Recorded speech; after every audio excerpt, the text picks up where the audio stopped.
are here with the inaugural episode of Eat This, Drink That. We have food obsessor, TV host Ali Khan, and we have wine and beverage expert Steve Greer. And I'm the producer, Ryan Crosby, and let's just get right into it. Ali Khan, what is your Eat This for today?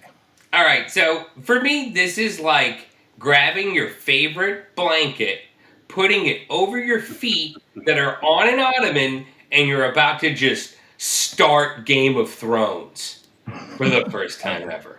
All right. This is what got me through a year of pandemic, and it was completely accidental. In-N-Out Burger, my special order, which I had to sort to Reddit, to the Redditors, to really ultimately come upon. And I posted about this on my blog, and I've done various versions of it. I've even challenged a local food guy in Austin who is a diehard Whataburger. Like this guy is Varsity Blues Friday Night Lights about Whataburger. He still didn't like it, but he liked it, but he'll just Whataburger. It's a whole other thing. But it literally has solidified my loyalty to this cultish burger chain. And I'll tell you, just broad strokes, 3x2, animal style. It's got lettuce, it's got tomato, it's got a double hit of onion, grilled and raw. Of course, the spread, always a spread. And probably the one element that really gets people, that people are like, they're blown away. They had no idea you could do this, is getting chopped peppers on it. Those little yellow pickled peppers, cascabel peppers. You can get those chopped. They'll chop them up. They'll put it on the burger. It gives it spice. It gives it acidity. It just gives it that little... It's In-N-Out, it's all about texture to begin with, right? Right. And do they grill those peppers? Do they grill the peppers or put them on raw?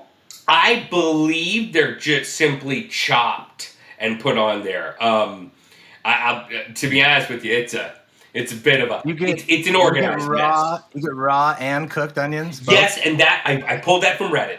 That is from Reddit. That is from Reddit. And some of that reasoning, I think, will resonate with both of you as current and former Los Angelinos about that raw onion and beef. Now, when did In-N-Out get out to Texas, and is there In-N-Out in Colorado? Yeah, we just got... I think we may have gotten two. There's one for sure. And of course, there's a line as soon as they opened. Just nothing like the lines in Los Angeles, like that Hollywood one by Hollywood High, where it is no matter what time of day, it is down. Is it Sunset or Hollywood Boulevard? Can't remember. But I think it's Hollywood and like Ivar or something. And it's down and around. And I mean, it stops traffic. I think it is Sunset, actually. Yeah. Stops traffic. So it's nothing like that, but I still haven't been to the one here. I have to admit, I'm not a big In-N-Out person. But now I want to try this. Is 3x2 mean 3 patties and 2 slices of cheese? Yes, it is. Okay. So just to get down to the brass tacks, what is great about In-N-Out is the simplicity of the menu. Hamburger, cheeseburger, double. And that in itself is cool. But in generally speaking, like when one's making a hamburger, you could be McDonald's, you could be Ryan Crosby at home. You make a patty's going to be 4 ounces. Maybe if you're making a small burger and you're doubling up 3 ounces. And you put a slice of cheese. What always bewildered me about In-N-Out is the ratio of meat to cheese. Those patties are very small. Very, very small. Right. So the idea of those 2 little patties and 2 slices of cheese, I think it's just, frankly, too much cheese. Being in my heart and soul, a Midwest guy, meat and potatoes, I'm like, bring me the beef. So it definitely became an exploration of, okay, first of all, does In-N-Out have to have cheese? And I actually explored this when I first started writing Bang for Your Burger Buck back when it was on the blog LA Taco.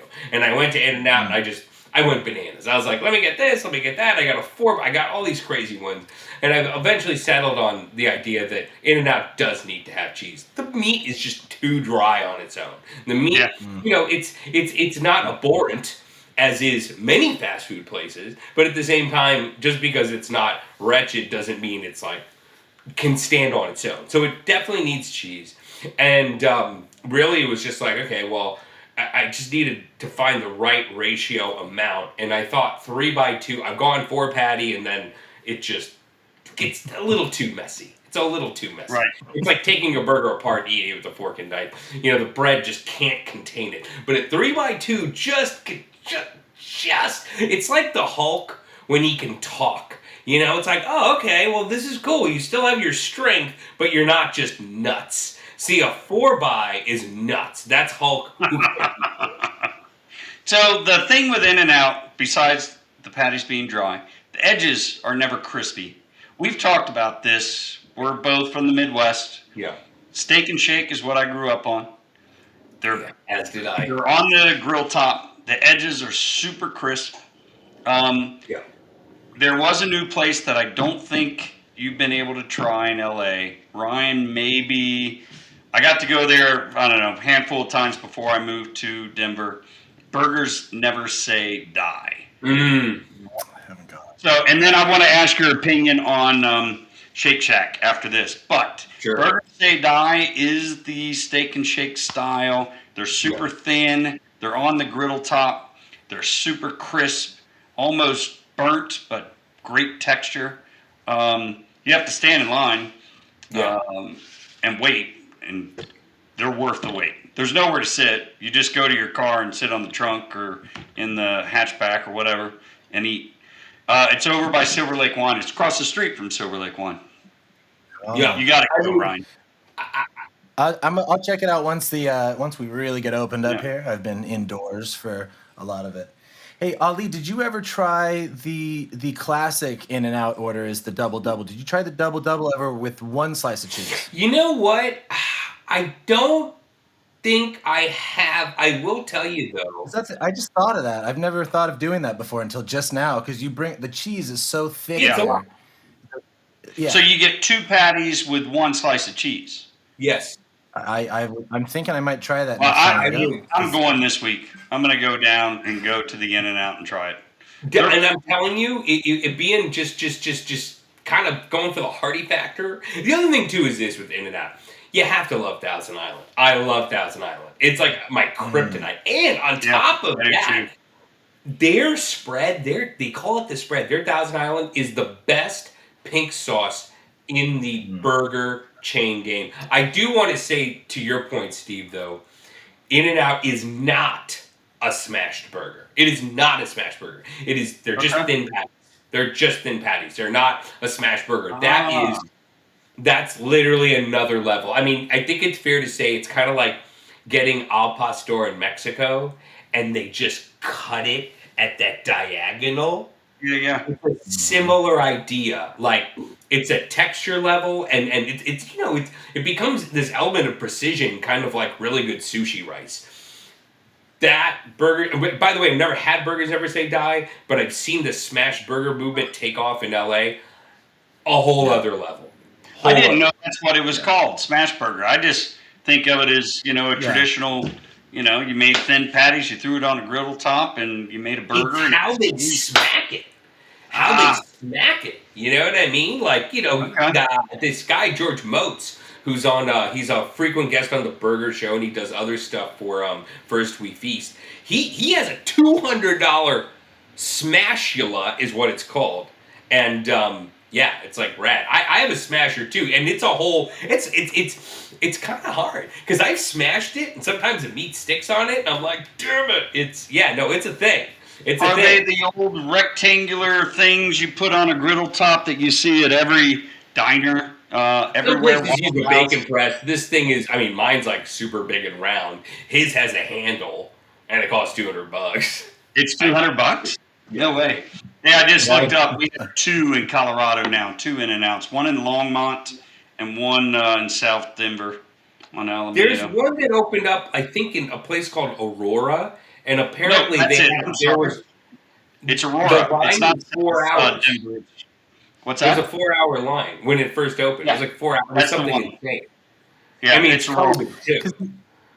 The issue for them has always been, I think, to get the meat fresh to the restaurant, and that's why I think it was stuck in California forever. Is they just couldn't find out how to get the meat of the level that they were looking for, whether we think it's quality or not.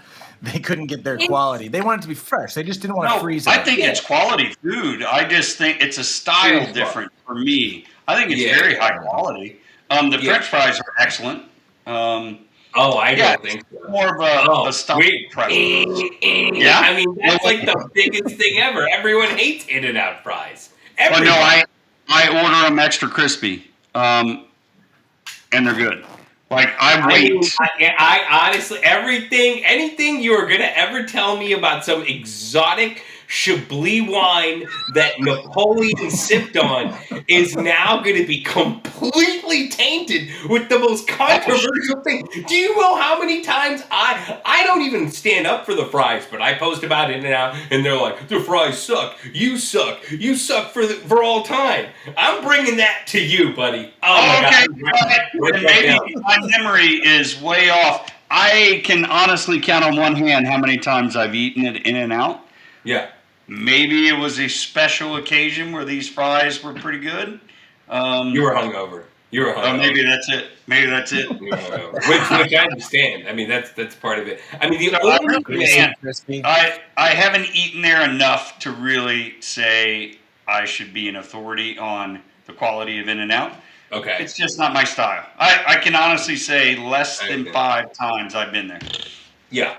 I mean, it's halfway to like a potato chip, right? I mean, so if you're into that greasy, bubbly kind of vibe with fries, then you can see why people like it. I'm getting fries. I'm getting fries when I go out to get I'm going to do a double single.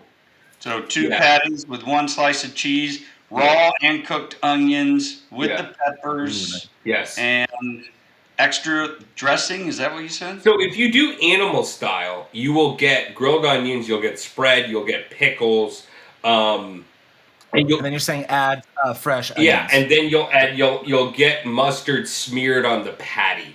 Okay. That's what happens when you get animal style. The other thing I'd add is this. Oh, they cook it in the mustard for a second. Smear the mustard, which, by the way, some of the best brisket joints in Austin have done that. They will apply mustard, and also I've seen this with pork shoulder recipes too. They put a layer of mustard on there and then the rub, right? But the other thing I want to add, I've had a lot of success with this, is ordering light lettuce. So In-N-Out uses iceberg, and iceberg has a texture place. It tastes like nothing, and I kind of don't care about it. And the stem is beyond worthless.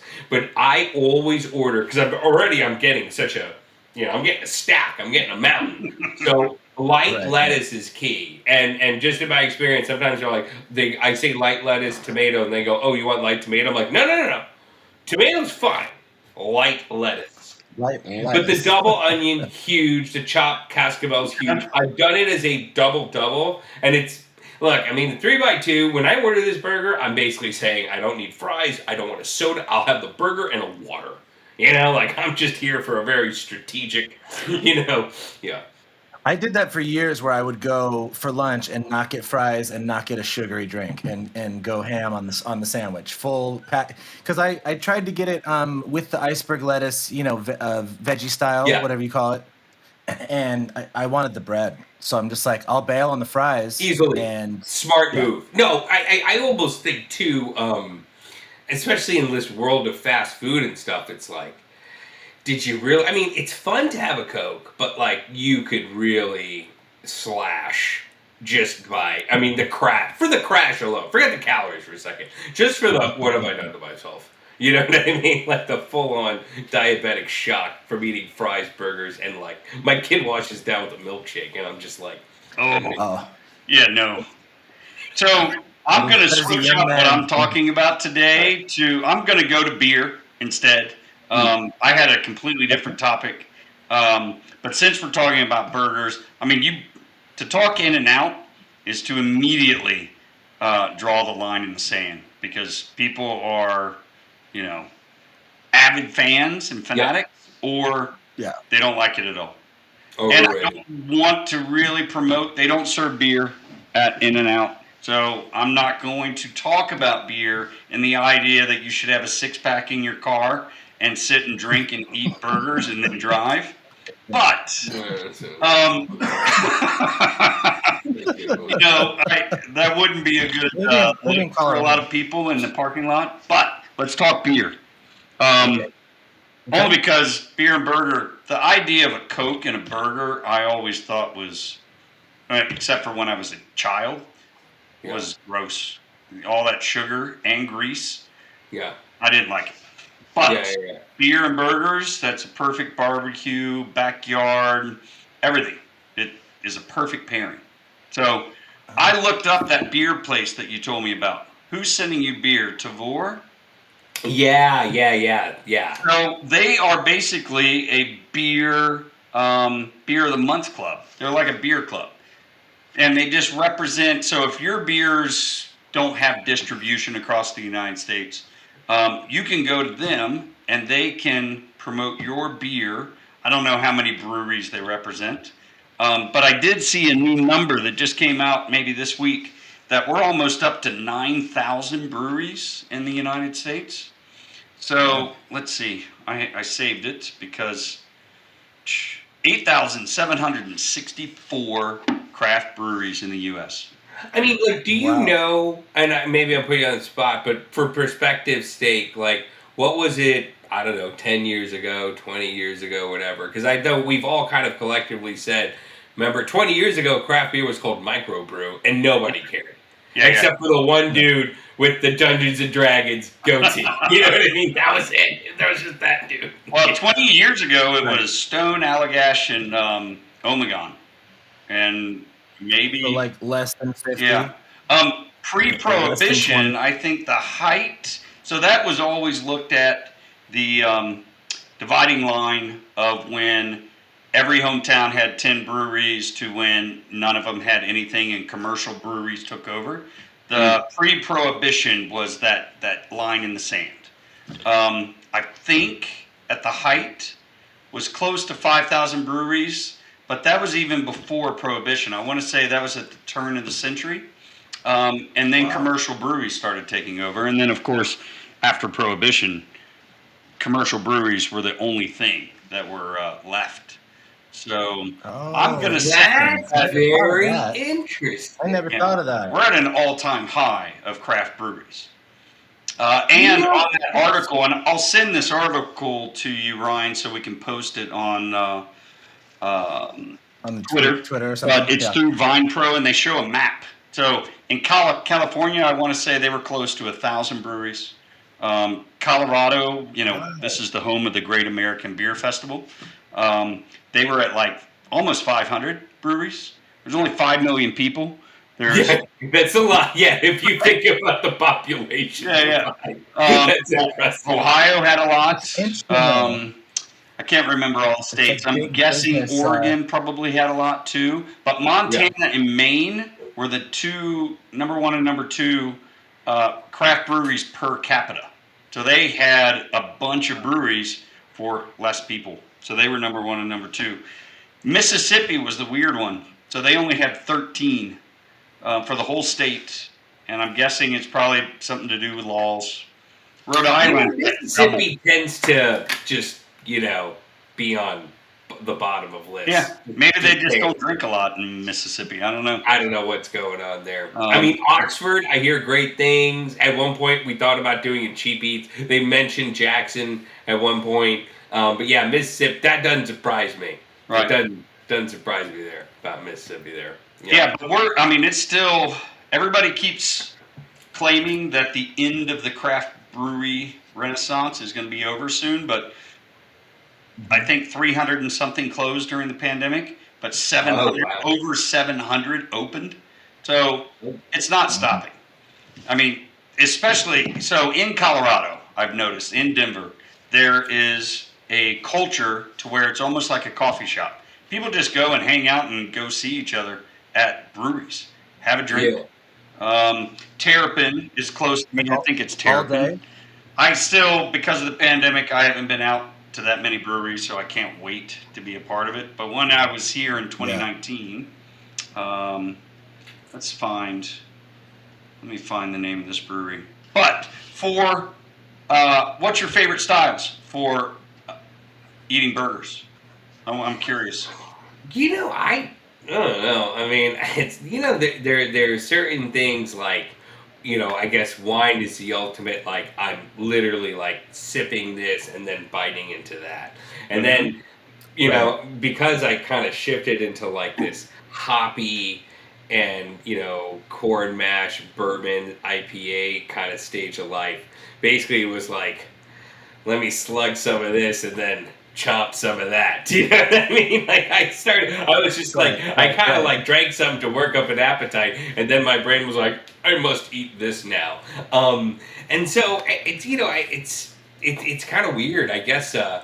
I'm starting to get a little tired of the syrupy IPAs, Yeah. but I am looking for some sort of like APA, IPA, like. Because here's the thing: if I'm having burgers, especially in the world we're in now, like I'm lighting up the grill. You know what I mean? Mm-hmm. Like where I'm building out the burger bar, and I'm having beers while I do that. And yeah, that's just kind of the way that goes. I would imagine. Going out again, like, and going, what should I mean, it's weird. The only time I've really thought about pairing uh, drinks with burgers was when way back in the day, when I go to Father's office for like that Oh yeah. landmark burger. Yep. And, Specific thing.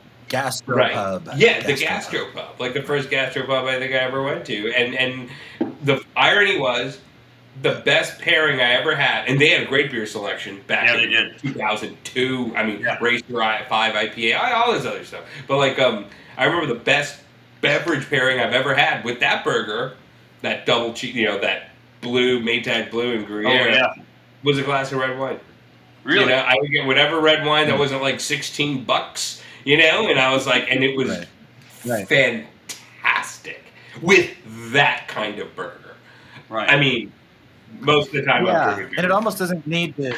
It's performing a function more than it needs to taste good. It's like the classic red table wine or something, or a Yeah. Chianti or whatever. Like it's light. It cuts through whatever you're doing. It could taste loud, and that's Mhm. fine because you're having it, with a Yeah. greasy It's burger. funny. Father's office, and then the place out in the Belgian Beer Bar in Pasadena, Lucky Baldwin's. Lucky Baldwin. Those were really, and Stuffed Sandwich. Those were like the three places you could go to get a sizable beer list that was varied, and there was not a Budweiser anywhere on that menu. Yeah. Those were the three. Now you can go everywhere and get a amazing list of beers. I'm gonna tell you something right now. Right now, it is a gorgeous, beautiful day. I feel Go. like day drinking. Like I've got my workout. I'm ready to go. You know what I'm really in the mood for? And we kind of were talking about this when we were chatting the other day.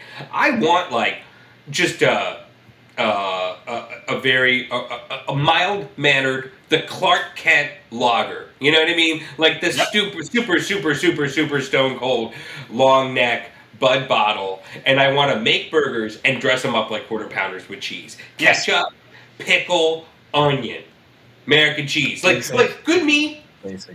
decent size, bun out of the bag. Right. But I'm grilling them, so the burger's medium rare and good. Like, I just want to create, like, kind of like my own kind of homemade sports bar. That's what I want. I find, like, when I try to, like, get so involved about making a perfect fancy concept burger, the problem is then you have to like cook it for everybody, and you're like, oh, do I have enough caramelized onion? Whatever it is. You know what I mean? Like the execution is off, Yeah. And there's just something about like, let's be honest, I'm gonna have two. Yes. So I mean, like, just mild mannered Clark Kent lager. Wouldn't That's it be what I want. great? Wouldn't it be great if In-N-Out had like a self-serve like Coors Light Yes. keg? While you're waiting Yes. for 20 minutes, and you could just go get your own. That would just then there'd be no debate. The debate would Well, be I over. was going to mention Yeah. that, of course, the classic pairing, I think, for everybody is IPA, maybe a double IPA, something with lots of hops, something with lots of malt. Okay. But Mexican lager, for me, is underappreciated for all the different food pairings that it can go with.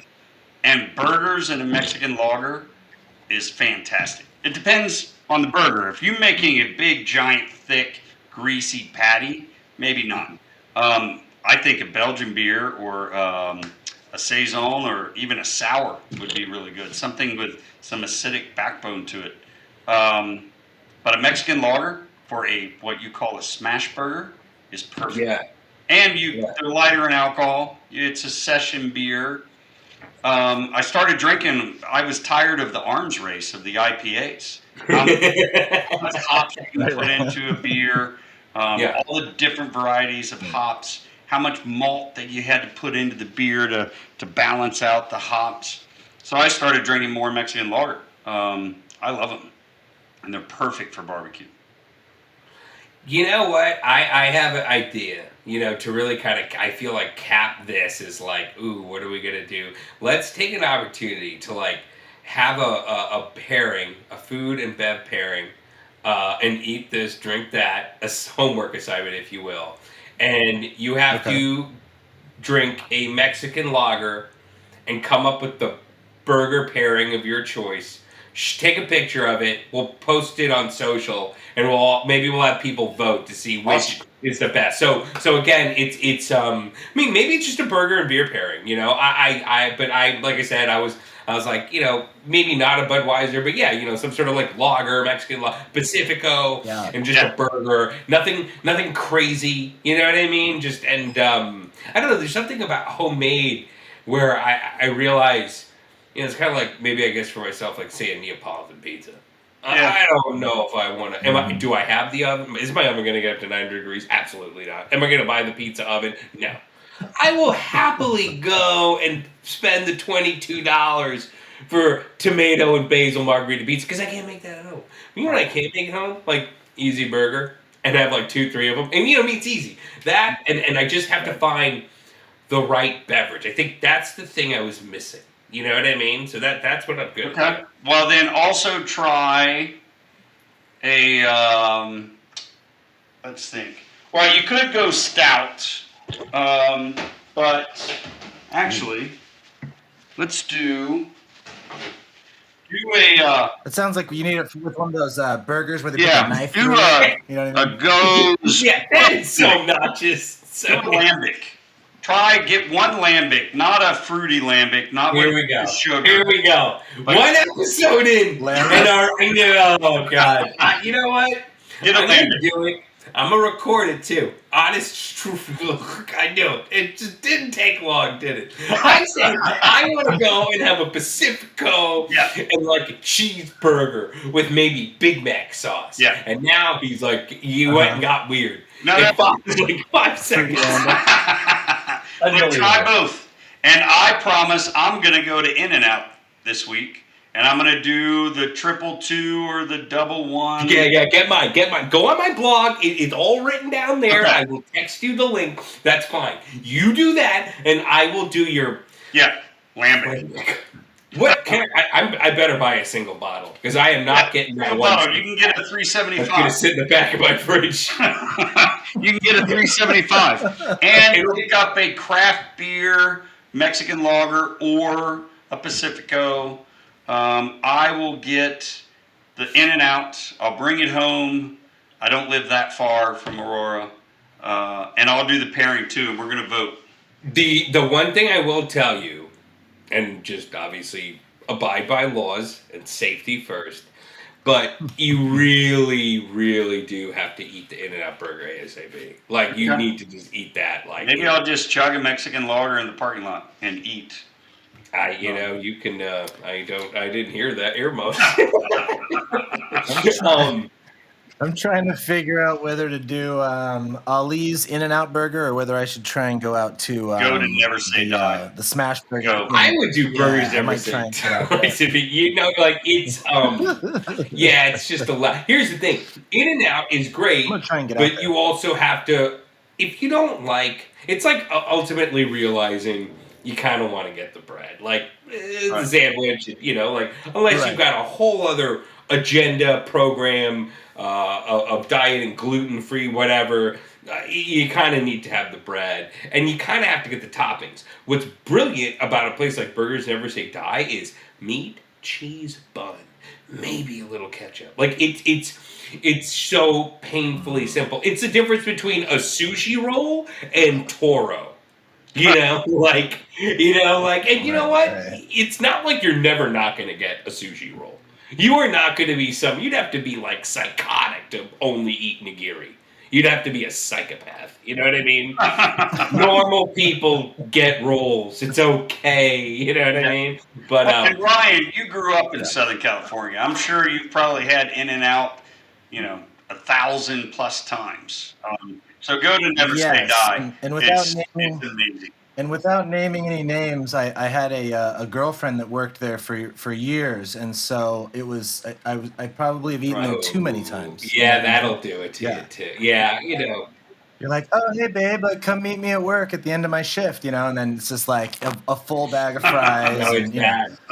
So I have very nostalgic, amazing, awesome feelings about In-N-Out. So yes, but growing up in SoCal, I think the nostalgia too. I just can't imagine any part of the menu being bad because I just have Right. Yeah. nostalgia. I'm like, I love the fries. I love everything about it. Steve, so. I'll tell you this: if you ever go to In-N-Out, and you know what, I'd say this. I know we're trying to do a burger beer thing, but I would also advocate. I'm sure one day you might find yourself a little tired from the night before, perhaps hungover, if you will.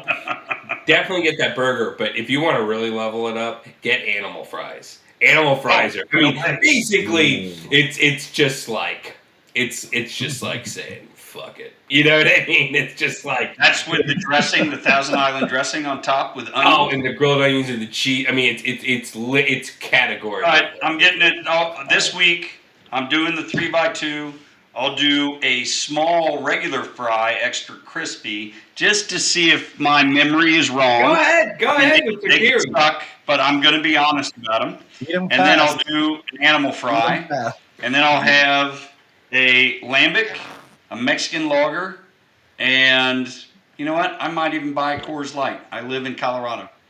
Actually, yeah, no. See, I think that's a I feel like totally super smart call. In fact, the other day, because of the conversation we had, I have like Estrella and Pacifico in my fridge right now as we speak. Dodger sponsors. And it's a vacation. Yeah. I like IPA, but it's like a vacation of beer. It's like I'm a fan of this is Pacifico. I like Pacifico a lot. Yeah. Okay. All right, we got For our a hot assignments. day, a warm summer day, and just sitting in the back and drinking a 6-pack, Pacifico. Okay. Lambic, here we go. I know. You got to try it. You got to try it. I know. Well, you know what? The thing is what I'm going to do is I'm not. My thinking is like drink the beer and then eat. But no, I'm gonna take a bite of the burger and then have a sip of that beer. You know why I thought of it? It's because you mentioned the red wine pairing with the burger at Father's office was your favorite pairing. Lambics are wine-like and cider-like. Right. So you might have that same experience. I want to. No. Let me ask you this, because I'm gonna probably try to have the two beers. Any recommendations for what I do with the burger? Like, I'm probably gonna use chocolate. Make the burger just like you like it. Just have your burger. Well, that's exactly like you like it. Throw it on. Yeah, and then all right. I have a particular combination. Yeah. So I got a question on cooking at home. Do you use a Weber charcoal grill or do you have a griddle top? So I have a grill called a kudu that's like an open fire pit, and it's got these poles on each side, right? Okay. And so the fire's like right here, right? And then on each pole there's a ring, and the ring holds a cooking grate, a grill grate, and then the other one holds just basically like a cast iron pan minus a skillet. Like it's just a handled skillet. So I've used that to cook burgers. It's cool. Like, the other day, like I was doing a cooking segment, and just for practicality, I had to cook this pork chop in advance, and I cooked it on a ridged cast iron grill pan. It came out so good. I was literally looking at it going, why do I bother with the grill? I mean, I love being outdoors. I love lighting the fire. I do love the smell that comes from it. But there's a lot to cooking than just like, hey, smells like we're camping. You know what I mean? Like you want this idea of smoke. Smoke's just one component. And the consistency of heat, burgers cook for a short amount of time. You know what I mean? And evenness is huge because you want it medium rare. So, I almost kind of am like, I kind of just think like cast iron pan, is a little bit of an easier way to go. Also, for my own successes, I have found my favorite burger that executes really well. I like mini burgers, so not smash burgers, but small slider size, right? But they're thick, and the particular ones I get, they're actually made up. They use a Wagyu beef that's like, I don't know, from Australia or New Zealand. So it's more expensive than regular ground beef. It tastes so good. Like the meat tastes so good, and it doesn't take much. You know what I mean? I'm a big griddled onion guy. That meat, that little ketchup, it's magical. Like just by saying, let's get this good meat. You don't need to do, I don't think, a whole lot more. Yeah, there's something about, look, like if I'm cooking for 20 people, forget that. We're getting the chuck. We're getting the chuck for this crowd. This guy's had 9 lambics. Here's lambic 10. You know what I mean? I have my limits and stuff, but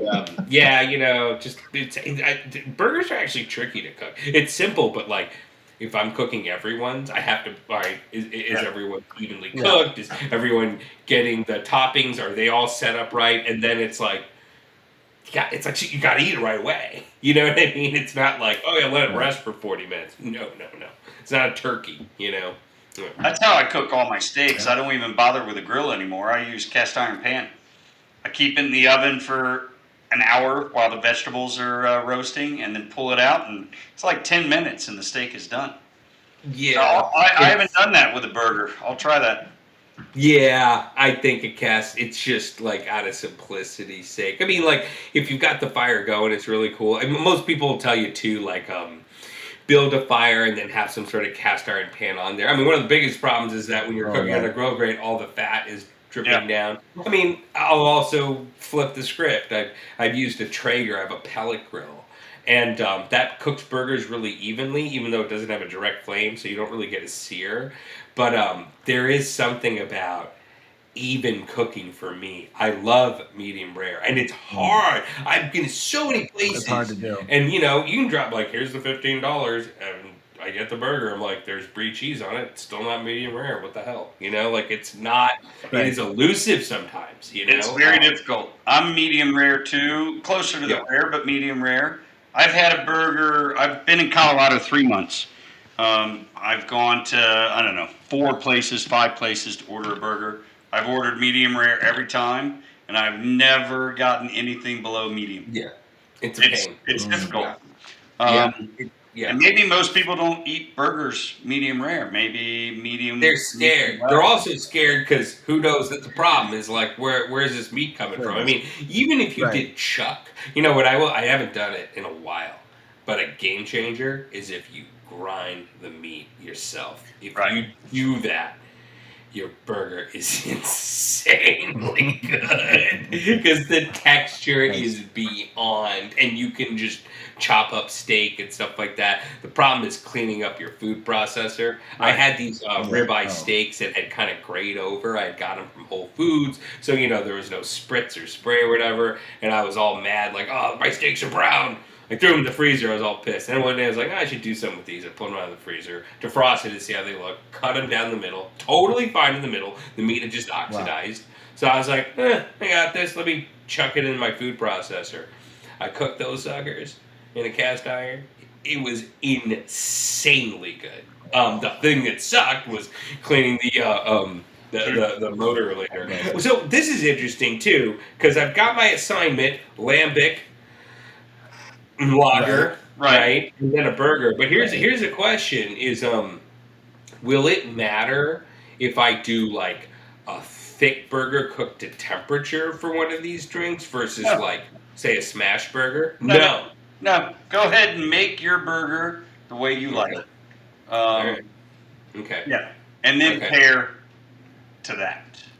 Because And the then you burger document at Father's office, if I remember, I haven't been there in a few years. It's thick, right? Yeah. Oh yeah. Burger. It's a cooked to temp burger. Yeah. Well, let's wrap it up for today's Okay. first episode, ETDT. Yes, you guys document your burger travels, and we I will. post them to the social media when it comes. And thank you guys for this first episode of Eat This, Drink That. We'll be back with more with Ollie, Steve, and Ryan. Peace. Have a good one. Ciao.